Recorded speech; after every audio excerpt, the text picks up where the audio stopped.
자, 이번 유형은 문제 속에 적어도 뭐뭐일 경우 또는 무엇무엇이 아닐, 자, 이런 표현들이 들어있는 확률의 계산법이에요. 우선 예제 1번을 보면서 얘기를 좀 하면, 민정이네 학교는 내일 가을 소풍이 예정이 되어 있는데 아침에 비가 오면 정상 수업을 한다고 한다. 자, 이럴 때 내일 아침에 비가 올 확률이 8분의 3이라면 소풍을 갈 확률을 구하시오 그랬어요. 근데 사실은 이제 소풍을 간다라는 것 자체가 비가 오면 정상 수업을 하는 거니까 비가 오지 않아야 되는 거죠. 그러면 이거는 자, 문제를 바꾸면 결국 비가 오지 않을 확률을 구하여라와 같은 말이 되는 거예요.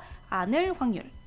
자, 그러면 무엇무엇이 아닐 확률을 구할 때는 우리 확률의 전체는 1이기 때문에 1에서 그 사건이 일어날 확률, 뭐뭐일 확률이죠. 그러니까 뭐뭐일 확률.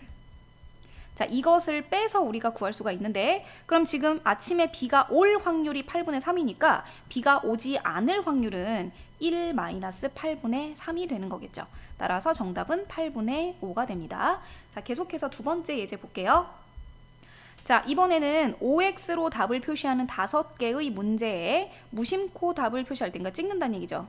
자, 적어도 한 문제는 맞출 확률. 적어도 한 문제라는 표현 자체의 의미가 뭘까요? 우선은 우리가 총 5문제를 풀었으니까 이렇게 1, 2, 3, 4, 5 5문제를 푼다고 했을 때 적어도 한 문제라는 건 한 문제만 맞춰도 되고, 아니면 2문제를 맞추거나, 아니면은 3문제, 아니면은 4문제, 아니면 5문제죠. 그러니까 이 말은 다시 표현하면 결국 한 문제 이상이에요. 한 개 이상.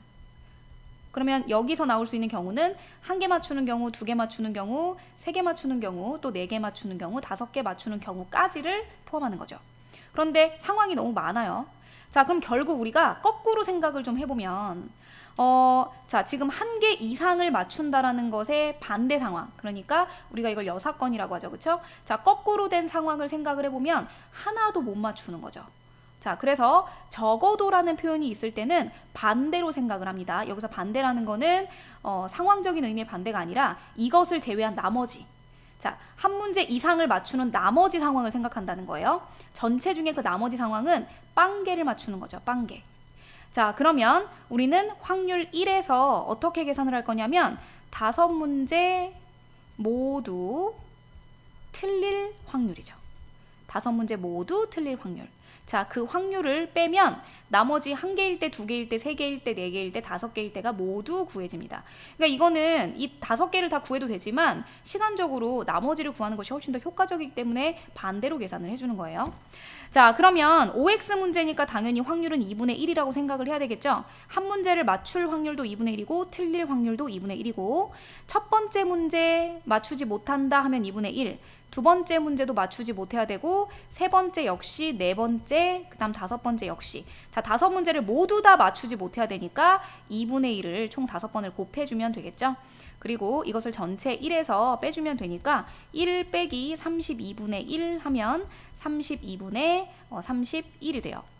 자, 우리 지금 공부하고 있는 내용이 뭐냐면 문제 속에 적어도라는 표현이 있을 때, 또 무엇무엇이 아니다라는 표현이 있을 때, 자, 이런 표현들이 있을 때는 1회에서 자, 이 사건이 아닌, 그러니까 반대 사건, 우리가 이것을 여사건이라고 하거든요.